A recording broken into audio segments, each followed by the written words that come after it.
आप सभी को प्रणाम। परम पूज्य गुरुदेव पंडित श्री राम शर्माचार्य जी के विचार प्रसार में आप सभी का स्वागत है। परम पूज्य गुरुदेव की आत्मकथा हमारी वसीयत और विरासत के अध्याय 22 जीवन के उत्तरार्ध के कुछ महत्वपूर्ण निर्धारण के दूसरे भाग का प्रारंभ। 1 लाख अशोक वृक्षों का वृक्षारोपण। वृक्षारोपण का महत्व सर्वविदित है। बादलों से वर्षा खींचना, भूमि कटाव रोकना, भूमि की उर्वरता बढ़ाना, प्राणवायु का वितरण, प्रदूषण का अवशोषण, छाया, प्राणियों को आश्रय, इमारती लकड़ी, ईंधन आदि अनेकों लाभ वृक्षों के कारण इस धरती को प्राप्त होते हैं। धार्मिक और भौतिक दृष्टि से वृक्षारोपण को एक उच्च कोटि का पुण्य परमार्थ माना गया है। वृक्षों में अशोक का अपना विशेष महत्व है। इसका गुणगान सम्राट अशोक जैसा किया जा सकता है। सीता को आश्रय अशोक वाटिका में ही मिला था।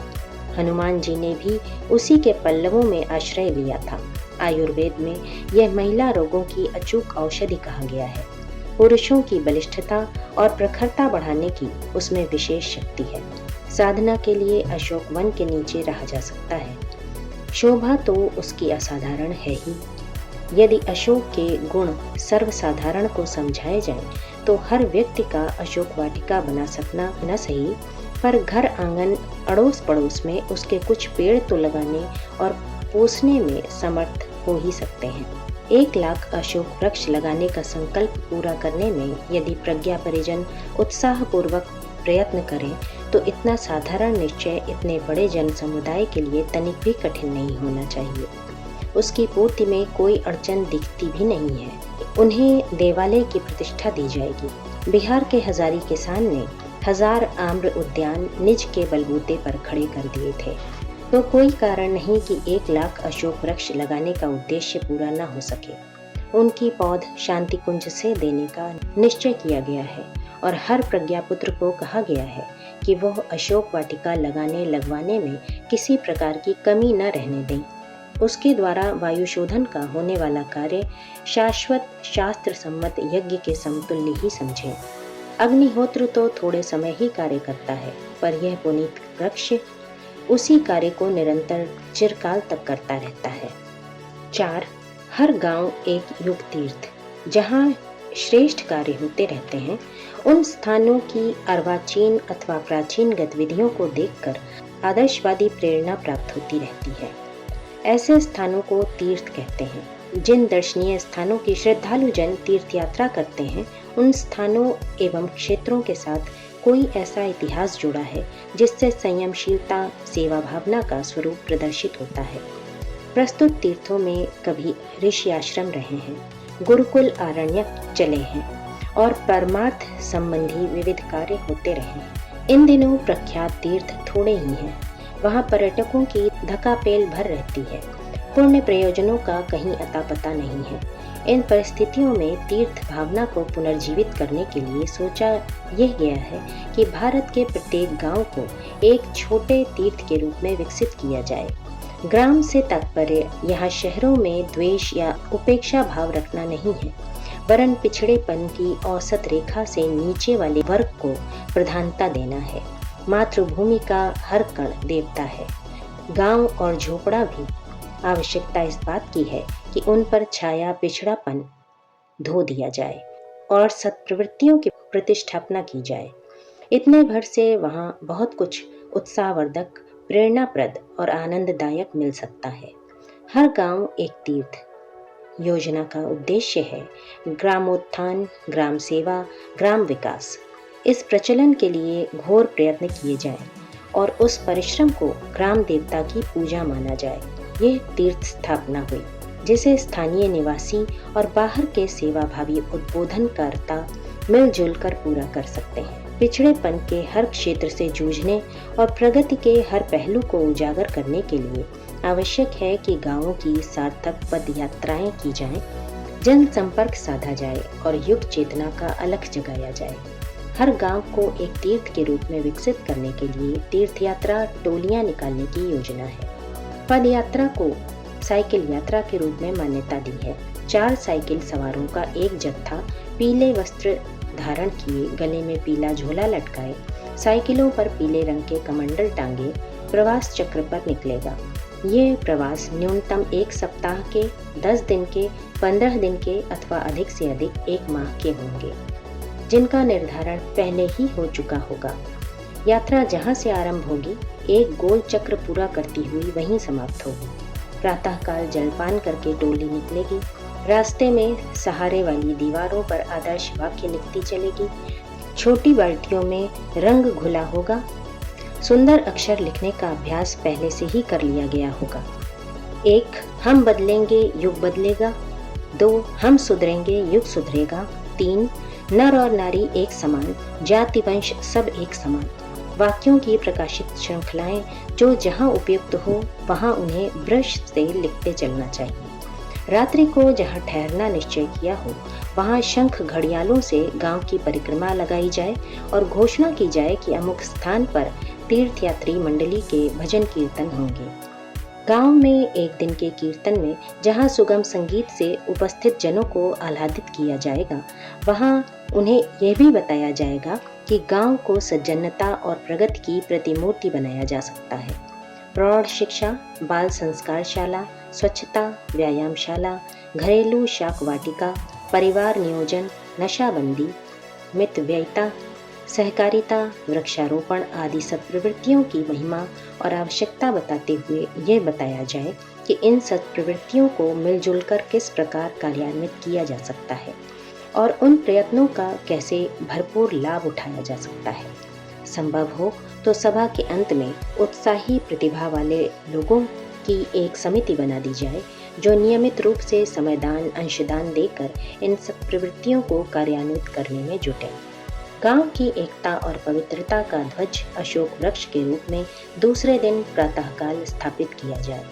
यह देव प्रतिमा उपयोगिता और भावना की दृष्टि से अतीव उपयोगी है। इन आंदोलनों का 1 लाख गांवों में विस्तार हेतु शांति कुंज ने पहला कदम बढ़ाया है। इसके लिए संचालन केंद्रों की स्थापना की गई है।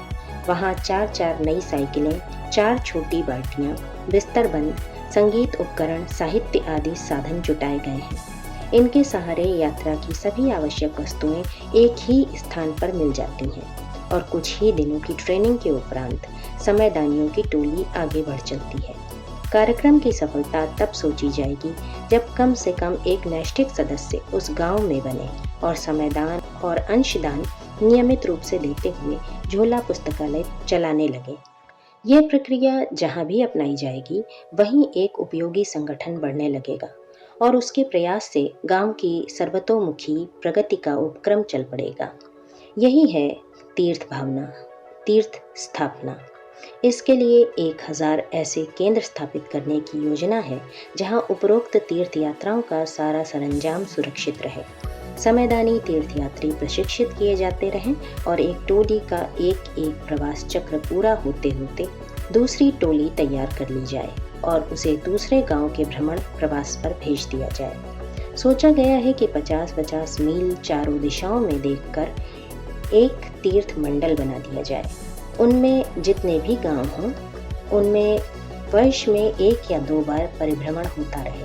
देश में 7 लाख गांव हैं, पर अभी वर्तमान संभावना और स्थिति को देखते हुए 1 लाख गांव ही हाथ में लिए गए हैं। 24 लाख प्रज्ञा परिजन 1 लाख गांव में बिखरे होंगे। उनकी सहायता से यह कार्यक्रम सरलतापूर्वक संपन्न हो सकता है।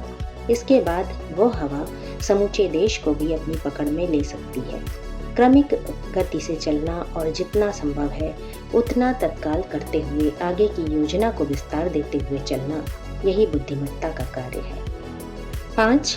1 लाख वर्ष का समयदान। जितने विशालकाय एवं बहुमुखी युग परिवर्तन की कल्पना की गई है, उसके लिए साधनों की तुलना में श्रम सहयोग की कहीं अधिक आवश्यकता पड़ेगी। मात्र साधनों से काम चला होता तो अरबों खरबों खर्च करने वाली सरकारें इस कार्य को भी हाथ में ले सकती थीं। धनी मानी लोग भी कुछ तो कर ही सकते थे, पर इतने भर से काम नहीं चलता।